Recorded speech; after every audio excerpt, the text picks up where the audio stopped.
Good morning, preschool friends. I have another story today about Winnie the Pooh and a good night's sleep. It was springtime in the 100-acre woods. Winnie the Pooh and Piglet took a walk in the warm sunshine. Hooray, the cold winter is over, Piglet cheered. No more mittens and scarfs, said Pooh. No more cold nose and toes, added Piglet. And plenty of yummy honey, said Pooh. Pooh and Piglet walked until they reached their friend Rabbit's house. Rabbit was outside working in his garden. He looked very tired and a little grumpy. "What's the matter, Rabbit?" Piglet asked. "Aren't you happy that it's spring?" "Don't even say the word. I hate spring," Rabbit moaned. Pooh and Piglet were puzzled, so Rabbit explained. "You see that bird family up there? They sing before the sun even comes up, right outside my bedroom window, and I can't get any sleep." "Oh dear," said Piglet, "we must do something." Pooh wasn't sure what to say to Rabbit. Perhaps it would help if you moved somewhere else. Rabbit jumped up with excitement. "Oh, Pooh, what a great idea! I would love to move in with you." Unfortunately for Pooh, that wasn't what he meant, but now it looked like he would have an unexpected house guest. So Pooh and Piglet helped move a few of Rabbit's things to Pooh's house. As they were finishing up, the bird family flew away from Rabbit's tree. "Look," said Pooh, "the birds are flying away. They'll be back soon." "Singing as usual," Rabbit told him. "They're just going out to get a bite to eat." "Oh," said Pooh, a little disappointed. When the friends reached Pooh's home, they began unpacking. "Rabbit," said Pooh, "you sure have a lot of things." Suddenly there seemed to be a little room for Pooh. The next morning, Rabbit woke up early after a wonderful night of sleep. "Rise and shine," he called, pulling back Pooh's covers. Pooh immediately pulled them back up again. He was still sleepy. "Pooh, it's time to get up," scolded Rabbit. "The vegetables aren't going to plant themselves." Once Pooh had finally gotten out of bed, they walked to Rabbit's vegetable garden. Together they planted seeds in neat little rows. Perhaps bears aren't meant for such hard work, thought Pooh, but at least he could enjoy the cheerful songs of the bird family who sang all day. Pooh rather liked their music. Later Piglet arrived. "I was just over at your house, Pooh," said Piglet, "but you weren't home." "No, I'm not home," Pooh said sadly. Pooh took Piglet aside.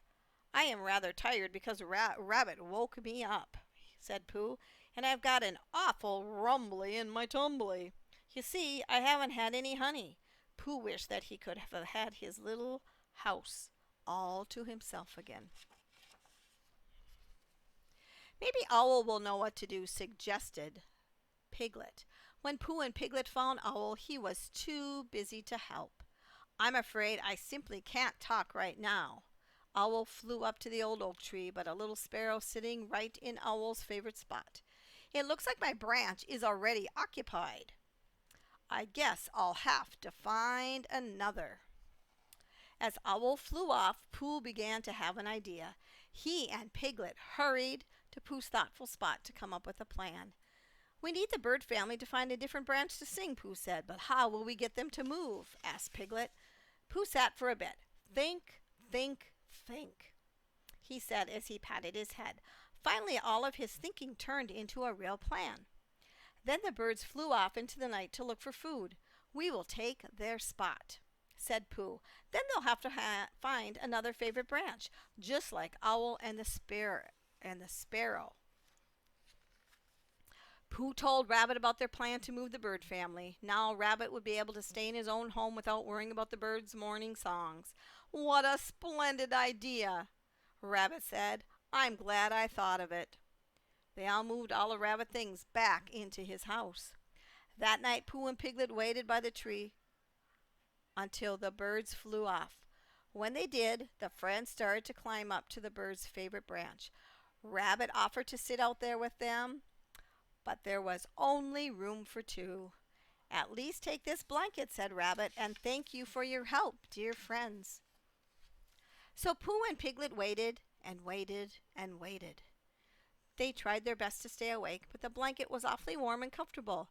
Soon the friends were fast asleep. The next morning Pooh and Piglet woke up to the sound of the singing birds. Look, Pooh said, pointing to the sky. The bird family swooped down towards their favorite branch.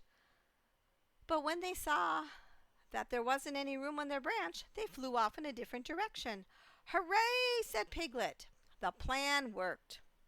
The pair checked to see if Rabbit was still asleep. He won't be woken up by the singing birds today, said Piglet. Pooh and Piglet walked towards their home as the sun rose over the 100-acre woods. I'm sure the bird family has found another favorite branch by now, said Pooh. Pooh was right. The birds had found a new branch right outside his window. It seemed he would have to get used to a few more unexpected guests. Luckily, Pooh didn't mind the bird song. He thought it sounded a little bit like a lullaby. Within minutes, Pooh was once again fast asleep. At last, Rabbit, Pooh, and the bird family were all happy in their homes. And that's the story with Winnie the Pooh. Tomorrow we'll have a new story. We'll see you then. Bye.